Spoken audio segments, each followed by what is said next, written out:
एक समय की बात है, खाकी बाबा सरकार बक्सर में ही विराज रहे थे। मामा जी कहीं बाहर से वृंदावन से शायद लंबी यात्रा करके पधारे थे। बाबा ने ही याद किया था, थके हुए थे, थोड़ी देर विश्राम में चले गए। बाबा ने याद किया तो जैसे थे वैसे होते चले आए। मस्तक पर तिलक नहीं था। क्या? मस्तक पर मामा जी के तिलक नहीं था। इतना ही देखकर श्री खाकी बाबा सरकार बहुत रुष्ट हो गए। बिना ऊर्ध्व पुंड्र के, बिना तिलक के तू मेरे सामने कैसे आया?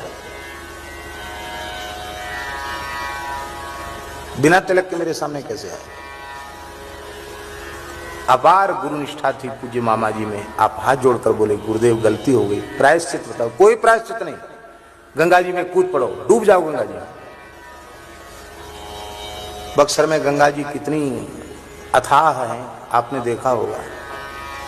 हाथ ही डूब जाए ऐसी गंगा जी। वो भी महाराज भादों की गंगा जी चढ़ी हुई थी, किलोमीटरों में पानी था।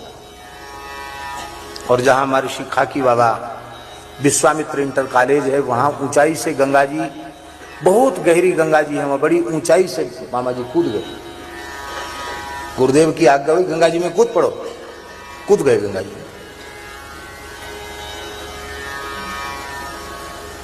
लेकिन आश्चर्य, वो गुरु जी का कोप नहीं था, गुरुदेव की कृपा थी। आप कूदे तो भादों की चढ़ी हुई श्री गंगा जी में आपके घुटने तक ही भीजे, घुटने तक जल। जहां कम से कम 100 फीट गहराई थी, वहां वे घुटने तक जल में खड़े थे। तो उन्हें आश्चर्य हुआ कि यहां तो था ही नहीं लगती थी, इतनी तेज धार में हम बह भी नहीं रहे, क्या बात है। तो और आगे बढ़े, वहां भी घुटना, मध्य धार में पहुंच गए, वहां भी घुटना। तो उन्हें समझ में आ गया कि ये गुरुदेव की ही कोई विलक्षण लीला है। मध्य धार में जब पहुंचे तो उनको बड़ी मधुर आवाज सुनाई पड़ी, भैया भैया नेह निधि। किशोरी जी की वाणी सुनाई पड़ी।